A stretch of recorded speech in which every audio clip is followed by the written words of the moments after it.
야, 이 늙은 여편네야. 치매 연기 그만하고 서명이나 해. 며느리가 서류를 흔들며 소리쳤다. 해림은 떨리는 입술만 깨물었다. 도대체 내가 뭘? 말끝이 닿기도 전에 며느리가 손으로 그녀의 어깨를 밀쳐 해림은 바닥에 나자빠졌다. 차가운 원목 바닥이 등을 때렸고 주변 사람들의 의심 어린 시선이 칼처럼 꽂혔다. 숨이 턱 막혀 변명조차 튀어나오지 않았다. 심장은 지지겨졌고 손등이 떨렸다. 뜨거운 눈물이 한 줄 흘렀다. 이 모욕의 순간 뒤에 모두 뒤집어 놓을 반전의 이야기가 시작되고 있다는 걸 그들은 몰랐을 것이다. 저 나이에도 저런 모욕을 당해야 합니까? 가족에게 치매 취급받고 재산 때문에 사람 취급도 못 받고 근데 저 며느리 진짜 큰일 날 것 같은데 어떻게 반전이 터질지 끝까지 시청해 주세요. 저는 정혜림입니다.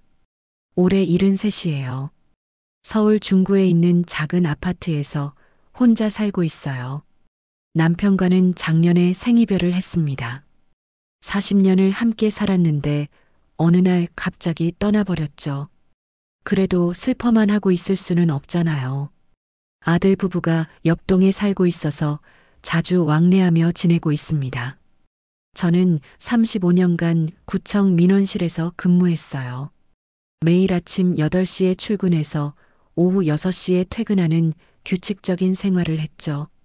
민원인들을 상대하는 일이라 힘들 때도 많았지만 시민들에게 도움이 되는 일이라는 자부심으로 버텨왔습니다. 평생 악한 일 한 번 한 적 없이 성실하게 살아왔어요. 요즘 하루 일과는 단조롭습니다. 아침에 일어나서 라디오를 들으며 간단한 체조를 하고 아침 식사 후에는 근처 공원을 산책해요. 오후에는 독서를 하거나 텔레비전을 보며 시간을 보내죠. 가끔 아들 부부가 저녁 식사를 함께 하자고 올라오면 반가운 마음으로 맞이합니다. 아들 지훈이는 38살이에요. 회사원으로 성실하게 일하고 있죠. 며느리 수진이는 35살로 결혼 전에는 간호사였는데 지금은 가정주부로 지내고 있어요. 두 사람 모두 저에게 잘해주는 편입니다. 특히 며느리는 제가 혼자 있을까봐 자주 안부를 묻곤 하죠. 그런데 오늘 오후에 며느리가 갑자기 찾아왔어요. 평소보다 화장을 진하게 하고 밝은색 블라우스를 입었더군요. 현관에서부터 환한 미소를 지으며 들어왔습니다. 어머니, 안녕하세요. 오늘 날씨가 정말 좋네요. 수진이의 목소리는 평소보다 한 톤 높았어요. 거실 소파에 앉으며 가방에서 과일을 꺼내더군요. 제가 좋아하는 배였습니다. 고마워요, 수진아. 이런 거 사오지 않아도 되는데. 어머니 좋아하시는 거잖아요. 요즘 날씨가 건조해서 배가 좋다고 하더라고요. 그러고 나서 수진이는 잠시 침묵했어요. 뭔가 할 말이 있는 것 같았죠. 저는 차를 끓이러 일어나려 했는데 수진이가 손짓으로 만류했습니다. 어머니, 사실 오늘 말씀드릴 게 있어서 왔어요. 수진이의 표정이 갑자기 진지해졌어요. 그런데 이상했습니다. 진지하다기보다는 뭔가 자기적인 느낌이었죠. 뭔데 그렇게 심각하게 말하는 거야? 아니에요. 심각한 건 아니고요. 어머니께 좋은 제안을 드리려고 해요. 수진이는 다시 환한 미소를 지었어요. 하지만 그 미소가 평소와 달랐습니다. 마치 연기하는 것 같았죠. 이번 주말에 힐링 여행을 가려고 해요. 어머니와 저희끼리만요. 갑작스러운 제안이었어요. 평소에 여행을 좋아하지 않는 수진이가 먼저 여행을 제안한다는 게 의외였죠. 갑자기 여행을? 지훈이도 함께 가는 거야? 네, 물론이죠. 저희 세 식구가 함께 가는 거예요. 요즘 어머니께서 집에만 계시니까 기분 전환도 할 겸이요. 수진이는 미리 준비해 온 듯 펜션 팸플릿을 꺼냈어요. 고급스러운 펜션이었습니다. 가격도 만만치 않아 보였죠. 여기가 정말 좋다고 하더라고요. 자연 경관도 아름답고 시설도 깔끔해요. 팸플릿을 넘겨보니 정말 멋진 곳이었어요. 하지만 뭔가 석연치 않았습니다. 평소에 절약하며 사는 아들 부부가 이런 고급 펜션을 제안한다는 게 어색했죠. 비싸 보이는데 괜찮겠어? 어머니, 걱정 마세요. 지훈이 직장에서 복리후생으로 할인받을 수 있어요. 수진이의 대답은 너무 빨랐어요. 마치 미리 준비해둔 답변 같았죠. 그리고 그 순간 저는 수진이의 눈빛을 정확히 봤습니다. 차가웠어요. 평소의 따뜻한 눈빛이 아니라 어딘가 계산적이고 냉정한 시선이었죠. 미소는 입가에만 걸려 있을 뿐 눈은 전혀 웃고 있지 않았어요. 왜 하필 우리끼리만? 작은 의문이 마음속에서 피어올랐어요. 평소라면 친정 식구들이나 다른 가족들과 함께 가자고 했을 텐데 왜 갑자기 우리 세 명만 가자는 걸까요? 수진이는 제 반응을 살피고 있었어요. 뭔가를 기다리는 듯한 표정이었죠. 어떠세요, 어머니? 이번 주말이면 날씨도 좋을 것 같은데요. 글쎄, 갑작스러운 제안이라 어머니께서 좋아하실 거라고 생각했는데요. 요즘 혼자 계시느라 외로우셨을 것 같아서요. 수진이의 말은 맞았어요. 요즘 정말 외로웠거든요. 하지만 뭔가 마음이 편하지 않았습니다. 근거 없는 불안감이었지만 오랫동안 민원실에서 일하며 기른 직감이 자꾸 신호를 보내고 있었어요. 생각해 볼게, 수진아. 네, 어머니. 천천히 생각해 보세요. 그런데 예약을 해야 해서요. 내일까지만 답변 주시면 될까요? 또 재촉하는군요. 왜 그렇게 서두르는 걸까요? 수진이는 팸플릿을 테이블 위에 놓고 일어났어요. 그럼 어머니, 저는 이만 가볼게요. 지훈이가 퇴근하면 어머니 말씀 전해드릴게요. 그래, 고생했어. 수진이가 나간 후 거실은 다시 정적에 휩싸였어요. 테이블 위에 팸플릿이 유난히 눈에 들어왔습니다. 왜인지 그것이 불길하게 느껴졌어요. 저녁 무렵 창밖으로 노을이 지고 있었어요. 평소라면 아름답다고 생각했을 풍경이 오늘은 왜 이리 서늘하게 느껴지는 걸까요? 수진이의 차가운 눈빛이 자꾸 떠올랐습니다. 뭔가 잘못되었다는 느낌을 지울 수 없었어요. 하지만 그것이 무엇인지는 아직 알 수 없었습니다. 수진이가 다녀간 다음 날 아침이었어요. 평소처럼 라디오를 들으며 간단한 아침 식사를 마치고 있었습니다. 그런데 현관 앞에서 무언가 바스락거리는 소리가 났어요. 문을 열어보니 어젯밤에 받은 택배 상자가 있었죠. 아들이 보내준 건강식품이었습니다. 상자를 들어 올리는데 갑자기 옆면이 찢어지더군요. 포장 테이프가 제대로 붙지 않았나 봐요. 상자에서 건강식품 몇 개가 떨어져 나왔어요. 그런데 그 사이에서 흰색 서류 뭉치가 바닥에 떨어졌습니다. A사 용지 여러 장이었죠. 이게 뭐지? 서류를 집어들고 보니 생명보험회사 로고가 선명하게 보였어요. 제목을 보는 순간 가슴이 덜컥 내려앉았습니다. 생명보험 변경 신청서 사본. 제 이름이 계약자로 적혀 있었어요. 그런데 기억이 없었습니다. 언제 이런 서류에 서명을 했는지 전혀 모르겠더군요. 서류를 자세히 살펴봤어요. 보험 가입 금액이 상당했습니다. 2억 원이었죠. 그리고 수익자란에는 아들과 며느리의 이름이 나란히 적혀 있었어요. 내가 언제 이런 보험에 가입했지? 기억을 되짚어봤지만 아무리 생각해도 떠오르지 않았어요. 최근에 보험 설계사를 만난 적도 없고 이런 서류에 서명한 기억도 전혀 없었습니다. 서류 날짜를 확인해 보니 한 달 전이었어요. 그때는 아직 남편이 돌아가시기 전이었죠. 하지만 남편도 이런 얘기를 한 적이 없었습니다. 손이 떨렸어요. 뭔가 잘못된 게 분명했습니다. 누군가 제 명의를 도용했거나 아니면 제가 깜빡했거나 둘 중 하나였죠. 하지만 이런 중요한 일을 잊을 리는 없었어요. 급하게 서랍을 뒤져 제 도장을 찾아봤습니다. 다행히 그대로 있었어요. 그럼 누가 어떻게 이런 서류를 만들었을까요? 점심시간이 되어서 아들에게 전화를 걸었어요. 직장에 있을 시간이라 조심스럽게 물어봤습니다. 지훈아, 지금 통화해도 괜찮니? 네, 어머니. 점심시간이라 괜찮아요. 무슨 일이세요? 혹시 최근에 보험 관련해서 뭔가 한 게 있니? 전화기 너머로 잠시 침묵이 흘렀어요. 아들이 뭔가 생각하는 것 같았죠. 보험요? 무슨 보험 말씀이세요? 생명보험 말이야. 내 명의로 된 걸로.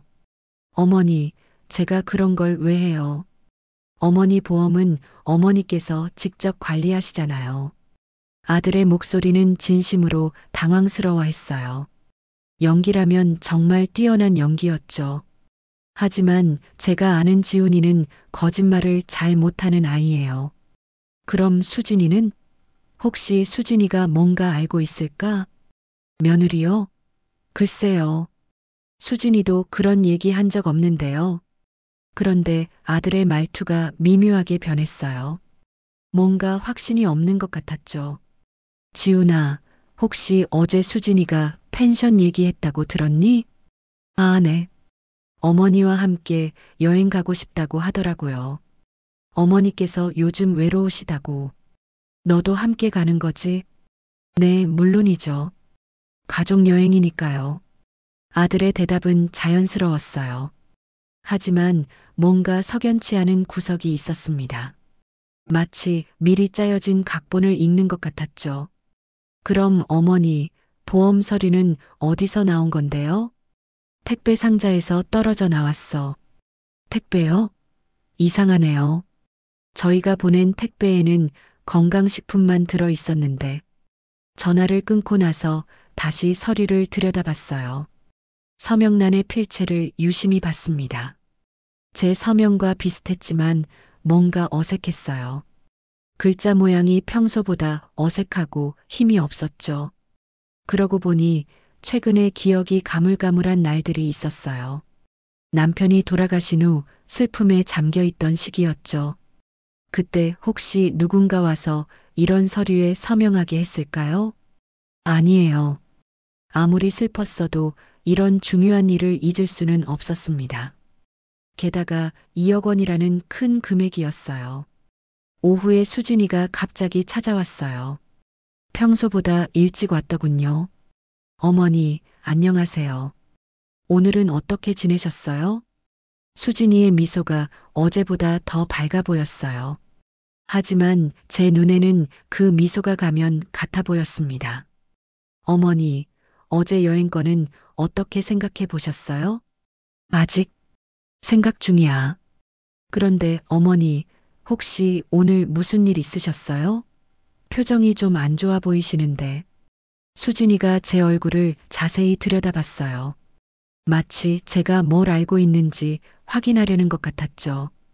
별일 없어? 정말요? 혹시 어디 몸이 안 좋으신 건 아니죠? 수진이의 질문이 계속됐어요. 평소보다 훨씬 관심이 많았습니다. 왜 이렇게 제 상태를 자세히 묻는 걸까요? 수진아, 혹시 최근에 보험 관련해서 뭔가 한 게 있니? 수진이의 표정이 순간 굳어졌어요. 아주 잠깐이었지만 확실히 봤습니다. 보험요? 무슨 보험 말씀이세요? 내 명의로 된 생명보험 말이야. 아, 그건 어머니께서 작성하신 거 아닌가요? 수진이의 대답이 너무 빨랐어요. 마치 이미 준비해둔 대답 같았죠. 내가 언제 그런 걸 했다고 생각하니? 어머니, 요즘 기억력이 좀 그런 일도 있잖아요. 순간 화가 났어요. 제 기억력을 의심한다는 게 기분 나빴죠. 게다가 그런 식으로 둘러대려는 것도 불쾌했습니다. 내 기억력은 멀쩡해. 아, 네. 죄송해요. 그런 뜻이 아니었어요. 수진이는 다시 미소를 지었지만 그 미소 뒤에 뭔가 다른 감정이 숨어 있는 것 같았어요. 수진이가 돌아간 후 저는 보험회사에 전화를 걸어봤어요. 고객센터에 연결되었습니다. 안녕하세요. 정혜림이라고 합니다. 제 보험 가입 내역을 확인하고 싶은데요. 네, 고객님. 본인 확인을 위해 주민등록번호 뒷자리를 말씀해 주세요. 절차를 거쳐 확인해 보니 정말로 한 달 전에 신규 가입이 되어 있었어요. 그것도 제가 직접 보험지점을 방문해서 가입했다고 나와 있더군요. 혹시 그날 저와 함께 온 분이 있었나요? 잠깐만요. 네, 고객님의 며느리분께서 함께 오셨다고 기록되어 있습니다. 가슴이 철렁했어요. 수진이가 함께 갔다는 얘기였죠. 그런데 왜 제 기억에는 없는 걸까요? 전화를 끊고 거울을 봤어요. 제 얼굴이 창백해져 있었습니다. 뭔가 중요한 일이 벌어지고 있었어요. 하지만 아직 그게 무엇인지 정확히 알 수 없었습니다. 다만 한 가지는 확실했어요. 이건 단순한 실수나 착각이 아니었습니다. 누군가 의도적으로 뭔가를 꾸미고 있었죠. 그리고 그 중심에는 며느리 수진이가 있었습니다. 보험 서류일 이후로 며느리 수진이의 태도가 확연히 달라졌어요. 평소보다 훨씬 자주 찾아오기 시작했습니다. 거의 매일 오후면 어김없이 현관벨이 울렸죠. 어머니, 오늘도 안녕하세요. 수진이는 항상 손에 뭔가를 들고 왔어요. 어떤 날은 직접 만든 반찬이었고, 어떤 날은 과일이나 건강식품이었습니다. 평소 그렇게 부지런하지 않던 수진이가 갑자기 이렇게 변한 게 오히려 어색했어요. 이런 거 매번 사오지 않아도 되는데. 어머니, 요즘 혼자 계시느라 힘드시잖아요. 제가 챙겨드려야죠. 수진이의 말투는 한결같이 다정했습니다. 하지만 그 다정함이 어딘가 과장된 것 같았어요. 마치 연기하는 것처럼 느껴졌죠. 지난주에는 병원 검진 날에 함께 가겠다고 나섰어요. 평소라면 혼자 가거나 아들과 함께 갔는데 수진이가 먼저 동행을 제안한 게 의외였습니다. 어머니, 병원 가는 날이죠? 제가 함께 갈게요. 괜찮아, 수진아. 혼자서도 잘 다녀올 수 있어. 아니에요. 요즘 몸이 안 좋으시다고 하셨잖아요. 혼자 가시면 위험해요. 수진이는 고집을 부렸어요. 결국 함께 병원에 갔는데 진료실 앞에서 기다리는 내내 수진이가 제 상태를 자세히 물어봤습니다. 어머니, 요즘 어디가 제일 아프세요? 별로 아픈 데는 없어. 혈압은 괜찮으시고요? 심장 쪽은 어떠세요? 왜 그렇게 자세히 물어보니? 걱정돼서요. 어머니 나이에는 건강이 제일 중요하잖아요. 수진이의 질문이 계속됐어요. 마치 제 건강 상태를 정확히 파악하려는 것 같았죠. 왜 갑자기 이렇게 관심이 많아진 걸까요? 진료 결과는 평범했어요. 나이에 비해 건강한 편이라는 의사 선생님 말씀이었습니다. 그런데 수진이 표정이 미묘하게 변했어요. 아주 잠깐이었지만 뭔가 실망한 것 같았죠. 다행이네요, 어머니. 건강하시다니까 안심이에요. 하지만 수진이의 목소리에는 진심 어린 안도감이 느껴지지 않았어요. 집에 돌아온 후 수진이가 부엌에서 차를 끓여주겠다고 했습니다. 평소 같으면 거절했을 텐데 뭔가 수진이의 행동을 지켜보고 싶어서 허락했어요. 어머니, 요즘 밤에 잠 못 드시는 것 같던데 괜찮으세요? 차를 내오며 수진이가 또 물었어요. 잠은 잘 와. 정말요? 지난번에 오니까 불이 켜져 있더라고요. 새벽 2시쯤에.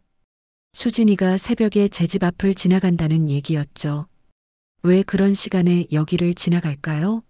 집에서 여기까지는 차로 10분 거리예요. 새벽에 굳이 이 길로 올 이유가 없었습니다. 새벽에 왜 여기를 지나갔니? 아, 그날은 지훈이가 야근하고 있어서 도시락을 가져다 주고 오는 길이었어요. 수진이의 대답은 자연스러웠어요. 하지만 뭔가 미리 준비해둔 답변 같았죠. 며칠 후 수진이가 청소를 도와주겠다고 왔어요. 평소 집안일을 그리 좋아하지 않던 수진이가 갑자기 청소를 자청한 게 의외였습니다. 어머니, 집안이 너무 어수선해 보여요. 제가 정리 좀 도와드릴게요. 괜찮아, 수진아. 내가 할 수 있어. 아니에요. 요즘 어머니 힘드시잖아요. 특히 높은 곳은 위험하고요. 수진이는 이미 청소 도구를 들고 있었어요. 마치 미리 준비해온 것처럼 말이죠. 청소를 하는 동안 수진이가 계속 이상한 질문을 했어요. 어머니, 혹시 중요한 서류 같은 건 어디에 보관하세요? 서류? 네, 통장이나 인감증명서, 부동산 관련 서류 같은 것들요. 왜 그런 걸 물어보니? 만약에 무슨 일이 생기면 저희가 알아야 하잖아요. 어머니 혼자서는 힘드실 수도 있고요. 수진이의 말이 일리는 있었어요. 하지만 뭔가 불편했습니다. 마치 제가 곧 무슨 일이 생길 거라고 전제하고 말하는 것 같았죠. 아직 그럴 필요 없어. 물론이죠. 그런데 미리 준비해 두시면 좋지 않을까요? 수진이는 포기하지 않고 계속 물었어요. 그런데 청소를 하는 동안 수진이의 시선이 계속 안방 옷장 쪽을 향했습니다. 마치 그쪽에 뭔가 있는지 확인하려는 것 같았어요. 점심시간이 되어 수진이가 잠깐 나간 사이 저는 이상한 기분이 들었어요. 뭔가 확인하고 싶은 게 있었습니다. 수진이가 가져온 청소도구 가방을 슬쩍 들여다봤죠. 가방 안에는 청소용품 외에 다른 것들도 들어 있었어요. 작은 수첩과 볼펜, 그리고 휴대폰 충전기까지 있더군요. 왜 청소하러 오면서 이런 것들을 가져왔을까요? 수첩을 펼쳐보니 제 집 평면도가 그려져 있었어요.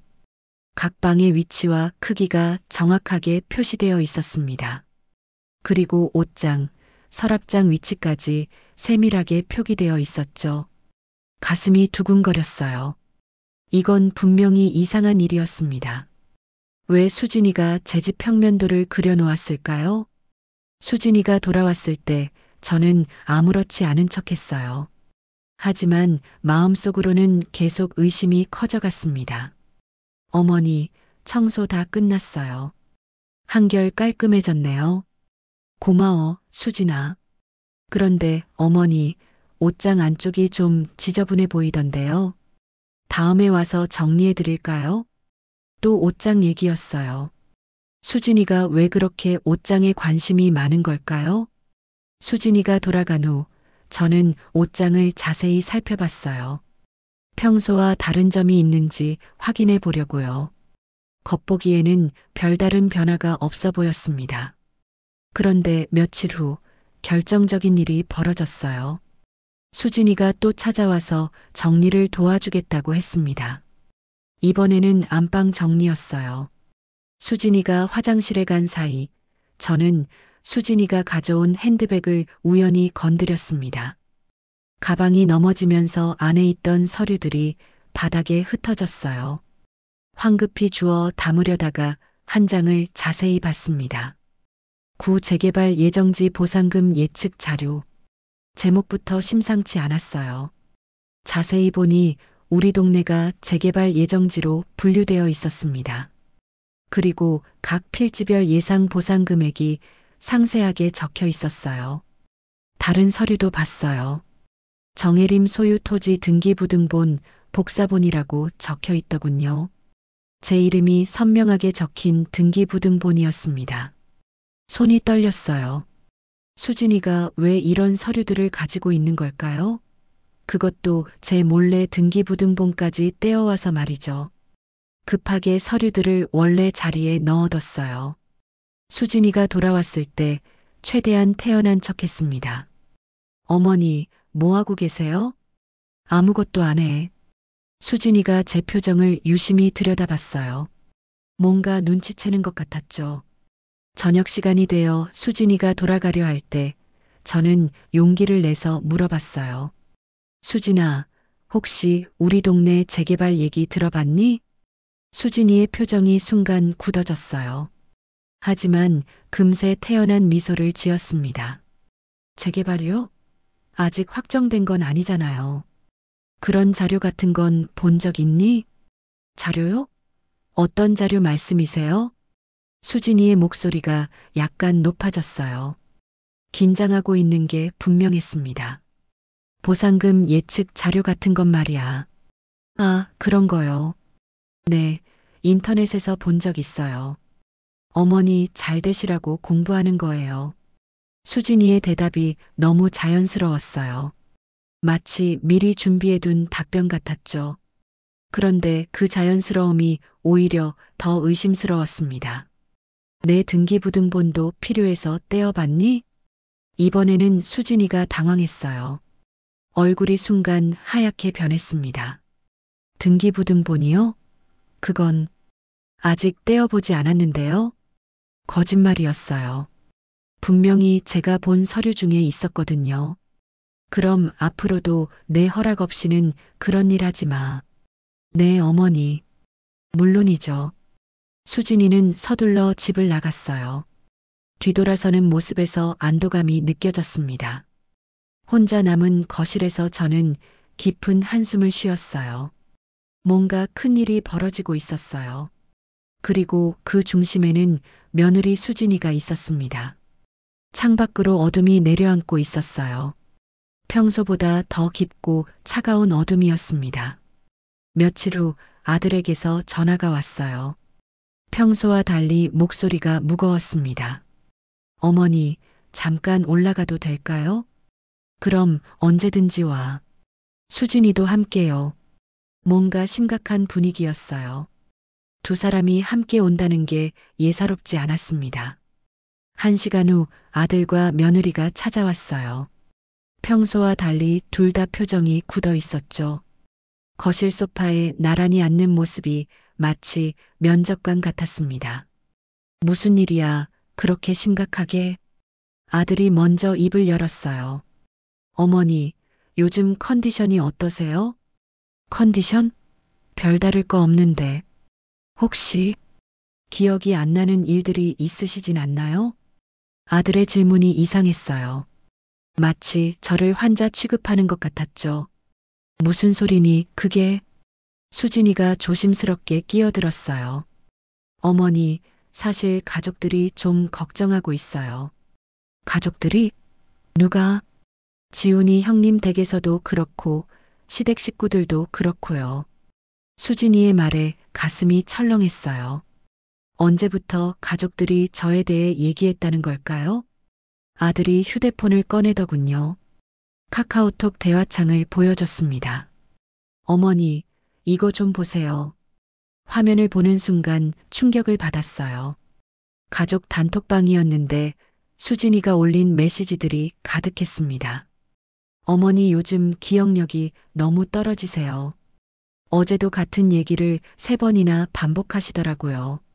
집 혼자 두기 너무 불안해요. 가습을 끄는 것도 깜빡하시고 메시지를 읽는 동안 손이 떨렸어요. 언제 제가 그런 행동을 했다는 걸까요? 기억이 전혀 나지 않았습니다. 이게 언제 일이니? 어머니, 기억 안 나세요? 어제 저녁에도. 수진이가 말을 이었어요. 목소리는 걱정스러워 보이지만 눈빛은 차가웠습니다. 어제 저희가 왔을 때도 같은 질문을 여러 번 하셨잖아요. 내가 언제, 지훈이는 언제 퇴근하니? 라고 3번이나 물어보셨어요. 제 기억으로는 그런 적이 없었어요. 하지만 아들도 고개를 끄덕이고 있었습니다. 엄마, 저도 느꼈어요. 요즘 어머니가 예전과 좀 달라지신 것 같아서요. 아들마저 저를 의심하고 있었어요. 가장 믿었던 아들이 며느리 편을 드는 것 같아서 마음이 아팠습니다. 그럼 내가 미쳤다는 말이냐? 목소리가 떨렸어요. 억울함과 분노가 동시에 치밀어 올랐습니다. 그런 말씀이 아니에요, 어머니. 그냥 검사 한번 받아보시라는 거죠. 수진이의 말투는 한결같이 부드러웠어요. 하지만 그 부드러움 뒤에 독이 숨어 있는 것 같았습니다. 엄마, 병원 한번 가보죠. 그냥 건강검진 겸해서요. 아들의 말에 가슴이 무너져 내렸어요. 내 아들이 저를 치매 환자 취급하고 있었습니다. 지훈아, 너마저 그런 생각을 하는 거니? 어머니를 위해서예요. 미리 확인해 두시면 좋잖아요.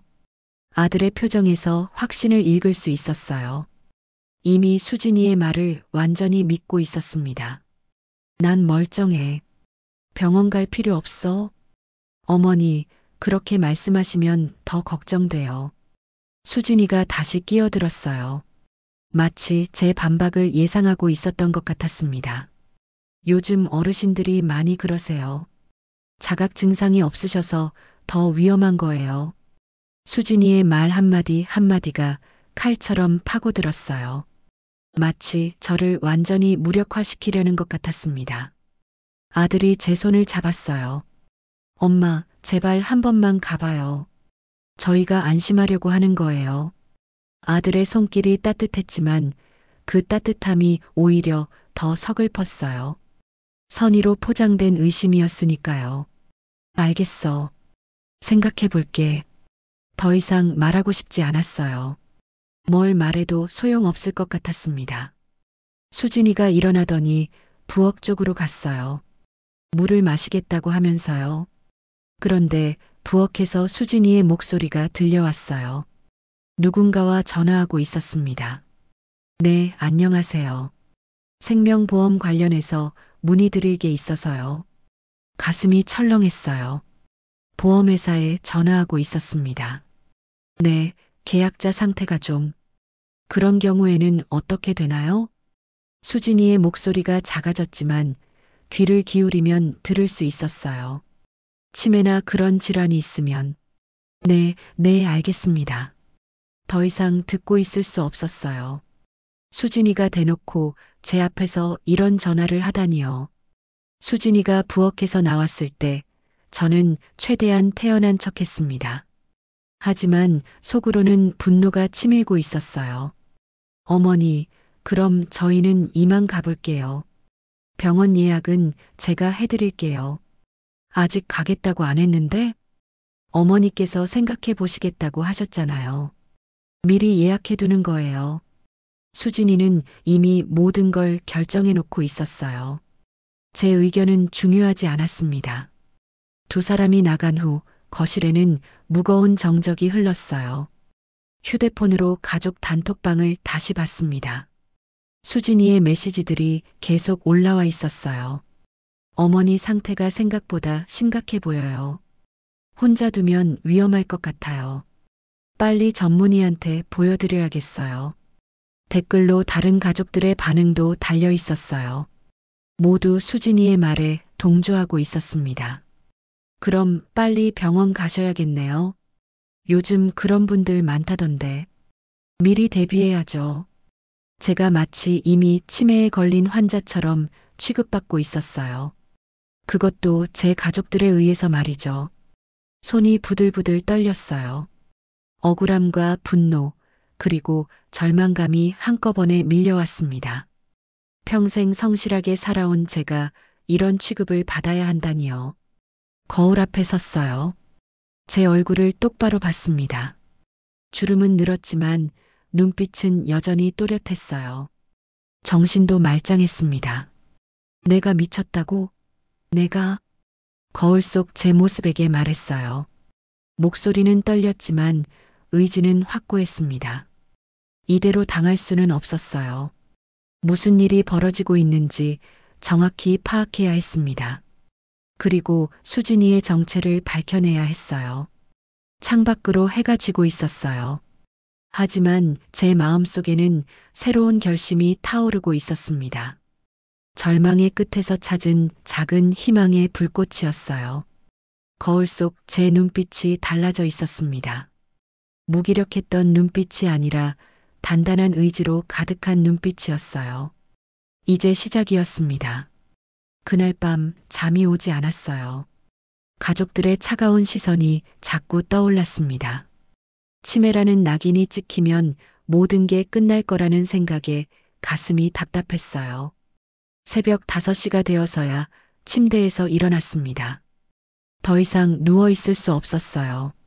뭔가 해야 할 일이 있다는 확신이 들었습니다. 거실로 나가 책상 서랍을 열었어요. 오래된 철제 책상이었습니다. 남편이 쓰던 것을 물려받은 거였죠. 서랍 깊숙이에서 돋보기를 꺼냈습니다. 구청에서 근무할 때 쓰던 것이었어요. 그리고 며칠 전 택배 상자에서 떨어진 보험 서류를 다시 가져왔습니다. 이번에는 제대로 살펴볼 생각이었어요. 책상 위에 서류를 펼쳤습니다. 형광등을 켜고 돋보기를 들었어요. 35년간 민원실에서 일하면서 기른 습관이었습니다. 위조 서류를 가려내는 일도 종종 있었거든요. 서명란을 자세히 들여다봤어요. 제 이름인 정혜림이 또박또박 적혀 있었습니다. 언뜻 보면 제 글씨체와 비슷해 보였어요. 하지만 돋보기로 들여다보니 이상한 점들이 눈에 들어왔습니다. 첫 번째 글자 정의 획이 어색했어요. 평소 제가 쓸 때는 한 번에 쭉 그어서 쓰는데 이 글씨는 중간에 끊어진 부분이 있었습니다. 마치 천천히 따라 그은 것 같았죠. 해자의 필압도 일정하지 않았어요. 저는 오랫동안 볼펜을 써서 필압이 일정한 편인데 이 서명은 부분마다 진하기가 달랐습니다. 마지막 림자는 더욱 확실했어요. 제가 쓸 때는 리을 부분을 동그랗게 쓰는 버릇이 있는데 이 서명은 각져 있었어요. 이건 내 서명이 아니야. 작은 목소리로 중얼거렸습니다. 하지만 그 목소리에는 확신이 담겨 있었어요. 다른 서류들도 하나씩 살펴봤습니다. 보험 가입 신청서, 변경 신청서, 수익자 지정서까지 모든 서류의 서명이 같은 방식으로 위조되어 있었어요. 그런데 이상한 점이 또 하나 있었습니다. 서류에 찍힌 인장이었어요. 제 도장과 비슷하긴 했지만 자세히 보니 미묘하게 달랐습니다. 해자의 한 획이 조금 길었어요. 도장도 가짜네. 가슴이 두근거렸어요. 이제 확실해졌습니다. 누군가 제 명의를 도용해서 거액의 생명보험에 가입시킨 거였어요. 문득 구청에서 근무하던 시절이 떠올랐습니다. 비슷한 사건이 있었어요. 어느 할머니가 찾아와서 본인 모르게 땅이 팔렸다고 하소연한 적이 있었죠. 그때도 서명과 도장이 위조되어 있었습니다. 그 사건을 해결하는데 며칠이 걸렸었어요. 서류를 하나하나 대조해보고 필적 감정도 받았죠.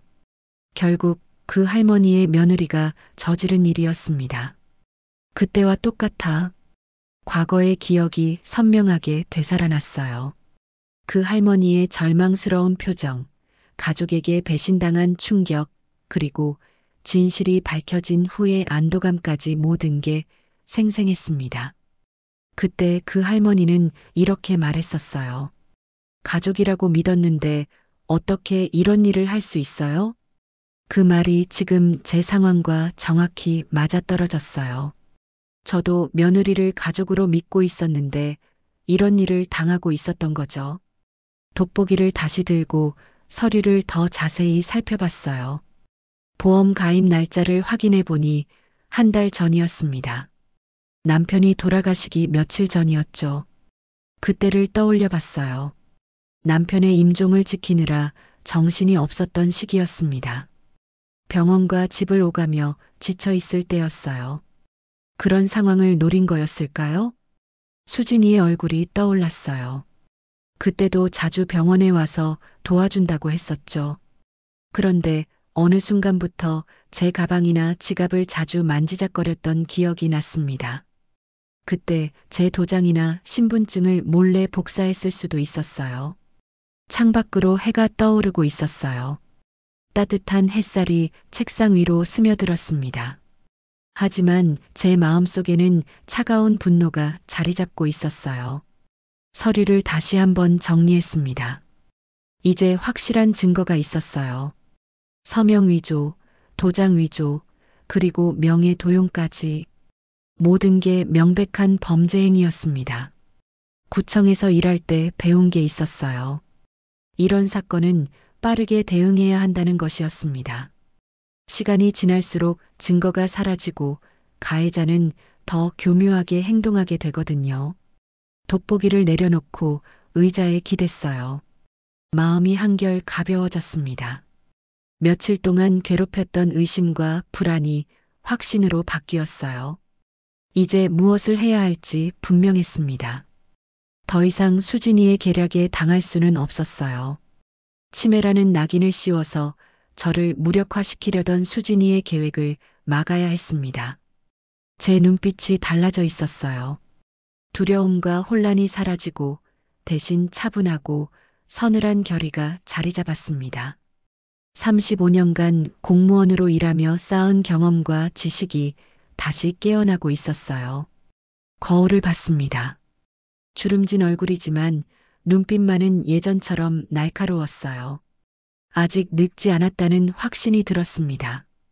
햇살이 더욱 밝아졌어요. 새로운 하루가 시작되고 있었습니다. 그리고 저의 반격도 이제부터 시작이었어요. 서명 위조 증거를 발견한 다음 날 저는 일찍 집을 나섰어요. 갈 곳이 있었습니다. 용산 전자상가였어요. 구청에서 근무할 때 자주 가던 곳이었습니다. 공무원들도 때로는 사무실 감시나 증거 수집을 위해 이런 장비가 필요했거든요. 물론 합법적인 범위 안에서만요. 어르신, 어떤 걸 찾으세요? 젊은 점원이 친절하게 물어봤어요. 작은 녹음기하고 소형 카메라 있나요? 네, 많이들 찾으시는 제품이에요. 용도가 어떻게 되시나요? 집 안보안용이에요. 점원이 여러 제품을 보여줬습니다. 펜 모양 녹음기, 시계형 카메라, 충전기처럼 생긴 감시 장비까지 다양했어요. 기술이 참 많이 발전했더군요. 이거면 충분할 것 같네요. 작고 눈에 띄지 않는 제품들로 골랐습니다. 사용법도 간단했어요. 스마트폰 앱과 연동해서 실시간으로 확인할 수 있다고 했죠. 집에 돌아와서 차근차근 준비를 시작했어요. 먼저 거실 한쪽 모서리에 작은 카메라를 설치했습니다. 화분 뒤에 숨겨두니 전혀 보이지 않았어요. 부엌에는 펜형 녹음기를 두었습니다. 다른 펜들과 함께 꽂아두니 구분이 안 갔어요. 안방에도 시계형 카메라를 설치했습니다. 모든 설치가 끝난 후 테스트를 해봤어요. 스마트폰으로 영상도 잘 나오고 녹음도 깨끗했습니다. 이제 수진이의 모든 행동을 기록할 수 있었어요. 책상 위에는 그동안 수집한 증거들을 정리해놨습니다. 위조된 보험 서류 복사본, 수진이가 들고 다니던 재개발 자료 사진, 그리고 제 등기부등본까지 모든 걸 USB에 복사해서 여러 개 만들어뒀어요. 준비가 끝나자 마음이 한결 가벼워졌어요. 이제 수진이가 어떤 짓을 하든 증거로 남을 거였습니다. 다음 날 오후 예상대로 수진이가 찾아왔어요. 어머니, 안녕하세요. 오늘은 기분이 어떠세요? 평소와 똑같은 밝은 미소였습니다. 하지만 제 눈에는 그 미소가 가면처럼 보였어요. 별다를 거 없어? 병원 예약해놨어요. 내일 오전에 가시면 돼요. 수진이가 자연스럽게 말했습니다. 제 의사는 중요하지 않았나 봐요. 아직 가겠다고 안 했는데? 어머니, 가족들이 다 걱정하고 있어요. 검사 받으시는 게 좋을 것 같아요. 수진이의 목소리에는 강압적인 면이 숨어 있었어요. 더 이상 부드러운 척하지 않았습니다. 그런데 어머니, 혹시 최근에 이상한 전화 받으신 적 없으세요? 갑작스러운 질문이었어요. 이상한 전화?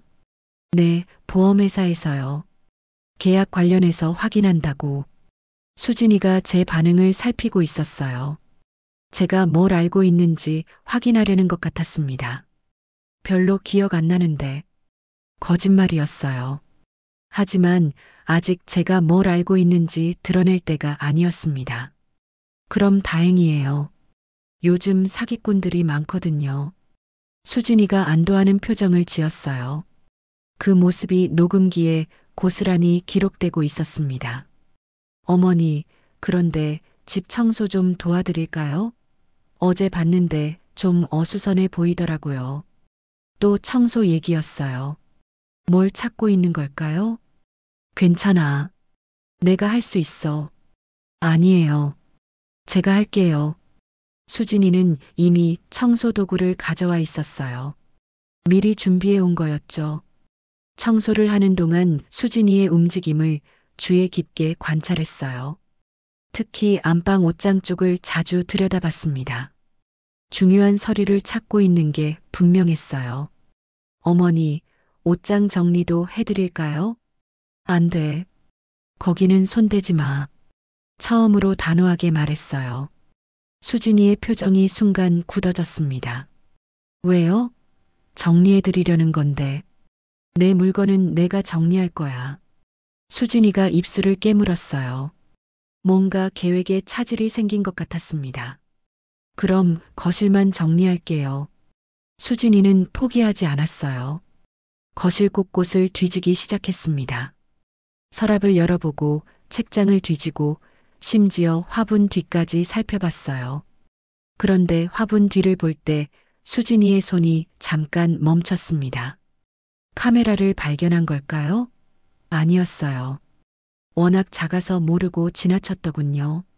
어머니, 혹시 중요한 서류 같은 건 어디에 보관하세요? 똑같은 질문을 또 했어요. 정말 끈질긴 사람이었습니다. 왜 자꾸 그런 걸 물어보니? 만약에 응급 상황이 생기면 저희가 처리해야 하잖아요. 수진이의 말에는 뭔가 급한 기운이 있었어요. 시간에 쫓기는 것 같았습니다. 아직 그럴 일 없어. 하지만 어머니, 내일 병원 가시면 입원할 수도 있어요. 충격적인 말이었어요. 언제부터 입원까지 계획하고 있었던 걸까요? 누가 입원한다고 그래? 의사 선생님이 그럴 수도 있다고 하셨어요. 정밀 검사를 위해서요. 거짓말이었어요. 아직 병원도 가지 않았는데 어떻게 의사가 그런 말을 했겠어요? 그 순간 제 휴대폰이 울렸어요. 아들에게서 온 전화였습니다. 엄마, 내일 병원 가시는 거 맞죠? 지훈아, 수진이가 모든 준비 다 해놨다고 하던데요. 저도 함께 갈게요.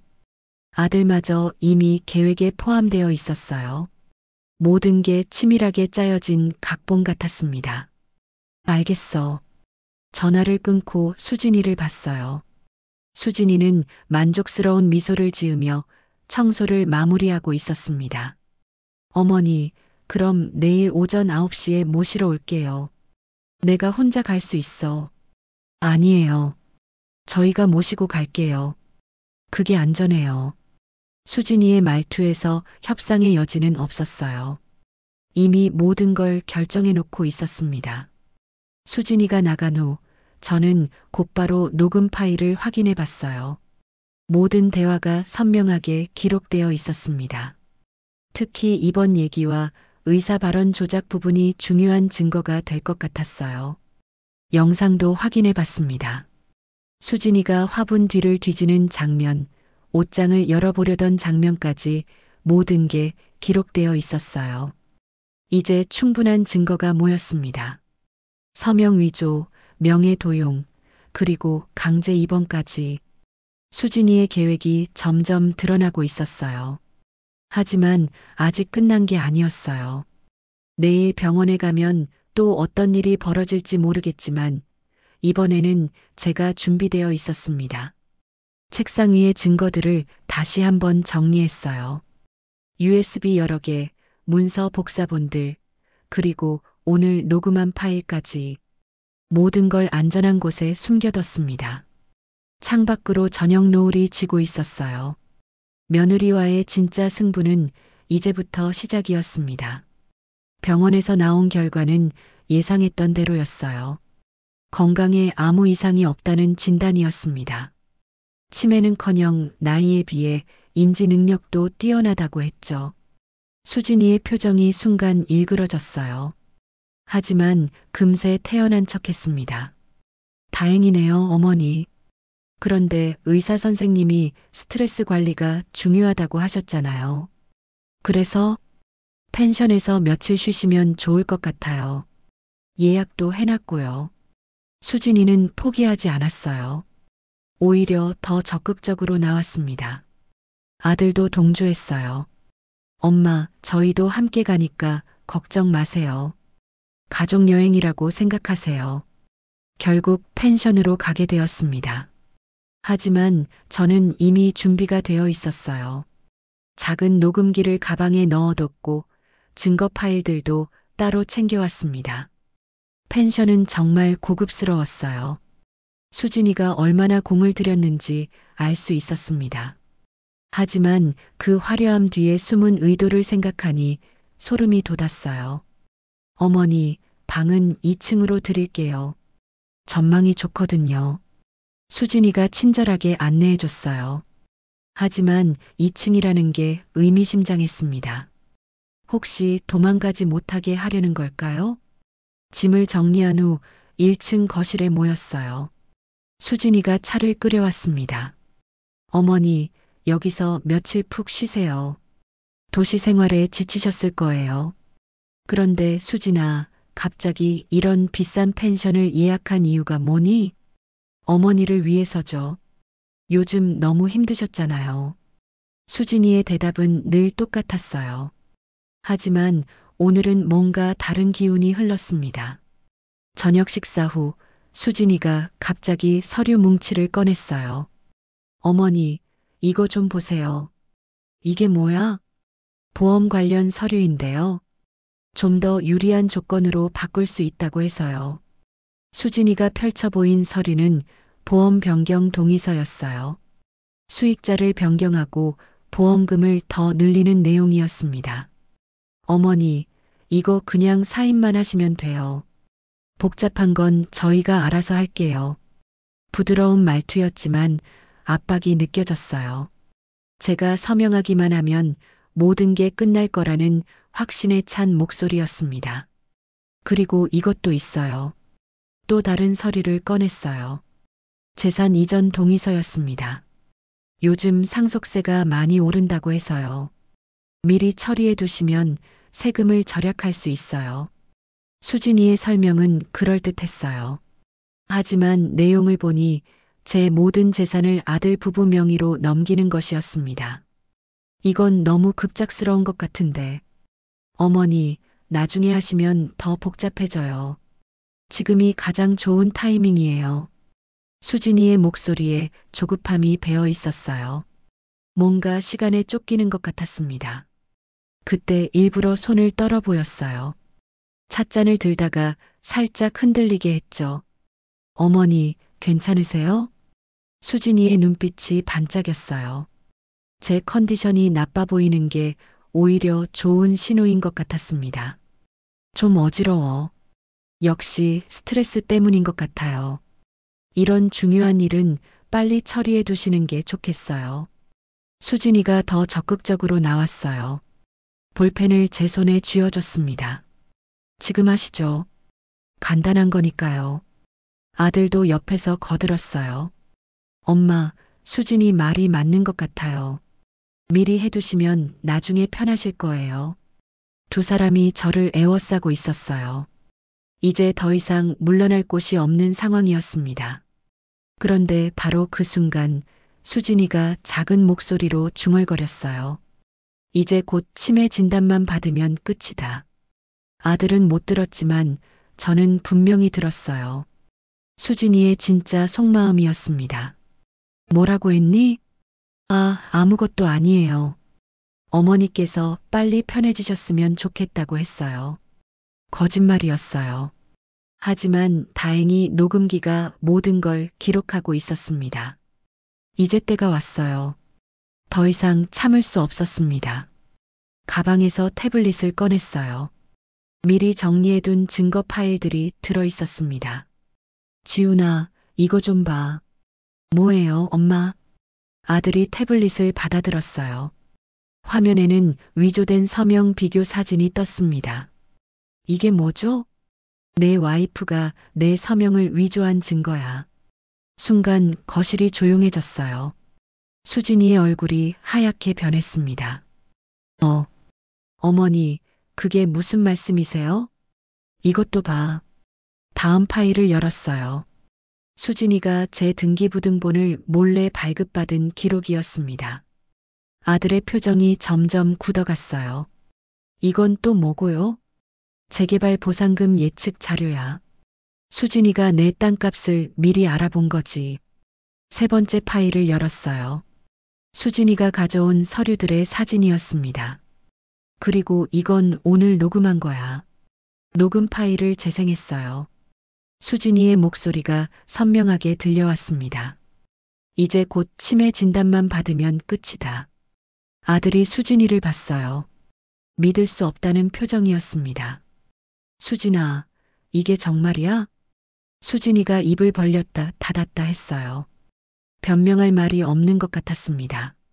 지훈이 오빠, 그게 아니에요. 어머니가 오해하신 거예요. 오해? 증거가 이렇게 많은데? 제가 차분하게 말했어요. 목소리에는 더 이상 흔들림이 없었습니다. 수진아, 넌 처음부터 내 재산을 노린 거지? 아니에요. 어머니를 위해서 한 일이에요. 수진이가 소리쳤어요. 하지만 이미 모든 게 드러난 상황이었습니다. 아들이 고개를 떨구었어요. 수진아, 정말로 그런 일을 한 거야? 오빠 믿어줘요. 정말 어머니 때문에. 서명 위조까지 했으면서 아들의 목소리가 차가워졌어요. 평생 정직하게 살아온 아들에게 이런 일은 용납할 수 없는 것이었습니다. 수진이가 갑자기 울음을 터뜨렸어요. 다 들켰네요. 다 들켰어요. 완전히 무너진 목소리였어요. 더 이상 연기할 필요도 없었나 봅니다. 왜 그런 짓을 한 거야? 아들이 물었어요. 돈이 필요했어요. 제 부모님 병원비도, 우리 생활비도. 어머니는 혼자 이런 큰 집에 살면서 뭘 하세요? 수진이의 진심이 드러났어요. 결국 돈 때문이었습니다. 그렇다고 이런 식으로 다른 방법이 없었어요. 어머니께 직접 말하면 주실 것 같았어요? 수진이가 저를 노려봤어요. 이제 가면을 완전히 벗어던진 모습이었습니다. 아들이 머리를 감추고요. 미안해요, 엄마. 제가 못났어요. 지훈아, 내 잘못이 아니야. 하지만 제 아내가 이런 일을. 아들이 말을 잇지 못했어요. 충격이 너무 컸던 것 같습니다. 수진이가 갑자기 일어났어요. 이제 어쩔 거예요? 다 끝난 거 아니에요? 체념한 듯한 목소리였어요. 하지만 저는 아직 끝나지 않았다는 걸 알고 있었습니다. 창밖으로 밤이 깊어가고 있었어요. 길고 긴 하루가 끝나가고 있었지만 진짜 정사는 이제부터 시작이었습니다. 한 달 후 모든 일이 정리되었어요. 수진이는 서류 위조, 사기 미수, 보험 사기 혐의로 검찰에 송치되었습니다. 변호사는 초범이라 집행유예 가능성이 높다고 했지만 그래도 법의 심판을 받게 되었어요. 아들 지훈이는 그 일 이후 완전히 달라졌습니다. 매일 저에게 찾아와서 사과했어요. 어떤 날은 현관문 앞에서 1시간 넘게 서 있기도 했죠. 엄마, 문 열어주세요. 정말 죄송합니다. 문 너머로 들리는 아들의 목소리가 애처로웠어요. 하지만 저도 상처받은 마음을 쉽게 추스르기 어려웠습니다. 일주일 후에야 문을 열어줬어요. 아들은 현관에 들어서자마자 무릎을 꿇고 앉았습니다. 엄마, 죄송합니다. 제가 바보였습니다. 지훈이의 목소리가 떨렸어요. 38살 어른이 어머니 앞에서 무릎 꿇고 우는 모습이 안쓰러웠습니다. 엄마를 믿지 않았어요. 수진이 말만 듣고 엄마를 의심했어요. 아들의 어깨가 들썩였어요. 얼마나 자책하고 있는지 알 수 있었죠. 일어나, 지훈아. 저도 모르게 눈물이 났어요. 아무리 상처받았어도 제 아들이었거든요. 엄마, 이제 됐어. 내가 일부러 그런 게 아니라는 거 엄마도 알아. 아들을 끌어안았어요. 오랫동안 그렇게 안고 있었습니다. 서로의 상처를 어루만지는 시간이었어요. 앞으로는 엄마 말씀 잘 들을게요. 다신 이런 일 없을 거예요. 그래, 우리 다시 시작하자. 아들과 화해한 후에는 마음이 한결 가벼워졌어요.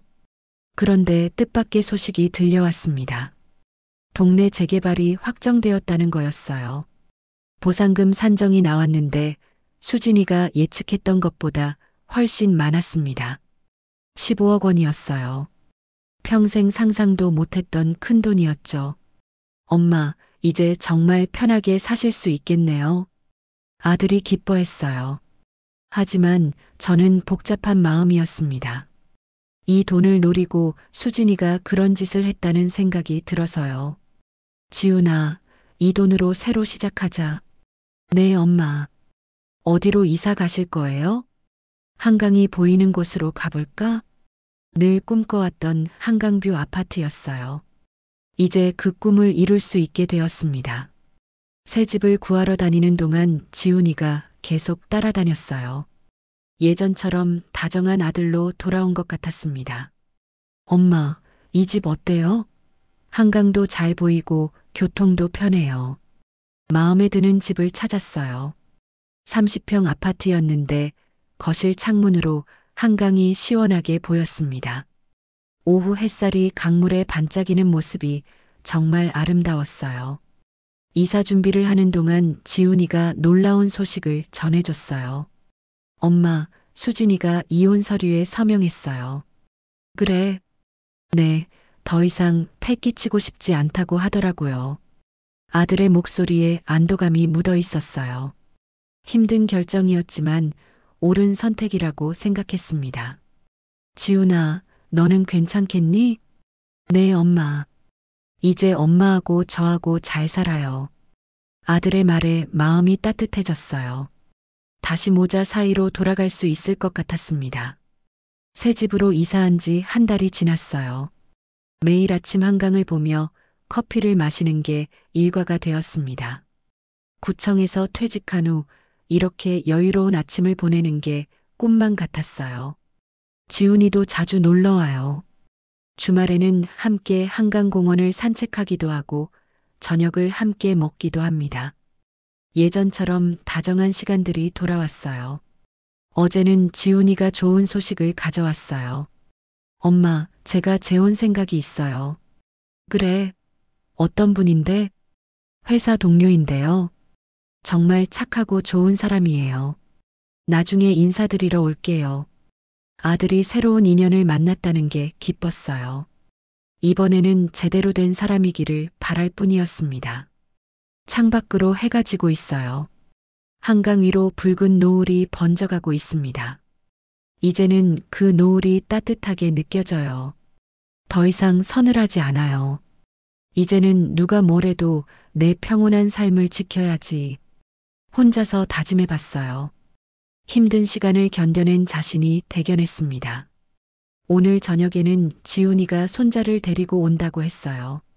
초등학교에 다니는 예쁜 손자입니다. 함께 저녁을 먹고 한강을 바라보며 이야기꽃을 피울 생각이에요. 세상에는 힘든 일도 많지만 결국 선한 사람들이 더 많다는 걸 깨달았어요. 그리고 가족의 소중함도 다시 한번 느꼈습니다. 73의 새로운 시작이지만 전혀 늦지 않았어요. 오히려 더 지혜로워진 것 같습니다. 앞으로 남은 시간들이 모두 따뜻하고 평온하기를 바라며 오늘도 한강을 바라보고 있어요. 정혜림의 노년은 이제 진짜로 시작됩니다. 그럼 오늘 이야기는 여기까지입니다. 영상을 시청해주신 모든 분들 고맙습니다. 구독과 좋아요 부탁드립니다. 감사합니다.